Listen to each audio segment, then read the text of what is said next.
Sa kabanatang ito, nag-alala si Song Jinwoo para sa kanilang party leader, si Mr. Song, matapos maputol ang kanyang braso sa brutal na pag-atake ng mga higanting estatwa.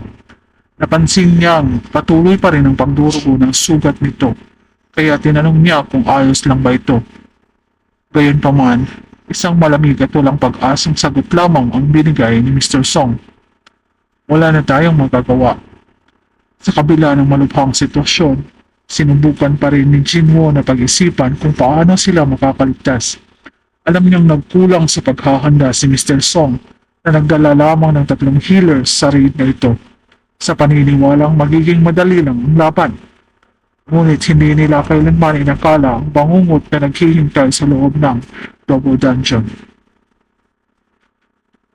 Isa sa mga kasamahan nila ay brutal na inatake at walang awang pinatay ng mga higanting estatwa.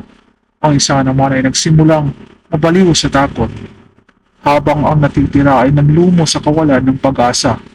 Kahit ang kanilang irang killer, si Lee Juhee, ay hindi pa kailanman nakaranas ng ganitong klase ng piitan.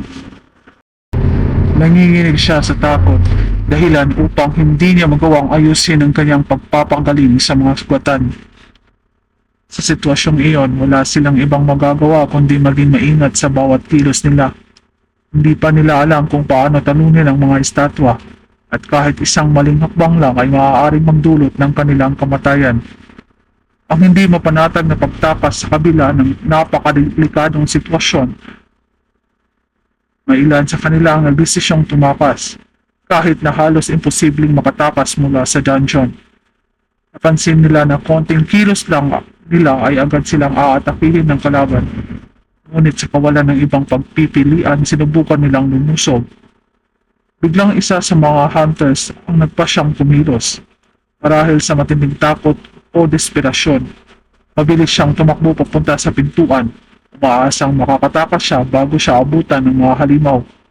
"Huwag kang gagalaw," sigaw ni Mr. Song, ngunit huli na ang lahat.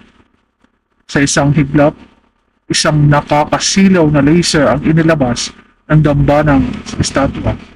Tinamaan ang tumatakas na hunter, naputol ang kanyang katawan sa kalahati at ang tanging natira sa kanya ay ang kanyang mga paa. Sa isang segundo lang, tila naglaho ang kanyang katawan na parang abo, animoy hindi siya kailanman nabuhay. Ang trahedyang ito ay nagdulot ng matinding takot sa iba pang hunters. Nanginginig sila sa kinatatayuan nila. Walang makagalaw, walang makapagsalita si Song Jinwoo. Bagamat nag-aalab sa galit ay walang magawa kundi panoorin ang nangyari.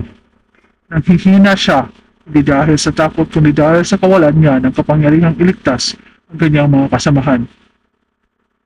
Ang pagtuklas ni Jinwoo sa lihim ng kalaban. Habang pinagmamasdan niya ang mga estatwa, may napansin si Jinwoo. Hindi basta-basta ang pag-atake ng mga ito. Sa halip, may sinusunod silang isang paulit-ulit na pattern.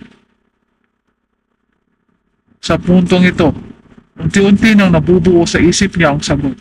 Naalala niya ang bato na tabletang may 3 patakaran, ang tinatawag na The Commandments of Parthenon. Napagtanto niya na ang sagot sa kanilang kaligtasan ay nakaukit mismo sa 3 utos ng dungeon. Ngunit magiging sapat ba ang kanyang tatuklasan para mailigtas ang natitira pa nilang kasamahan? O huli na ang lahat?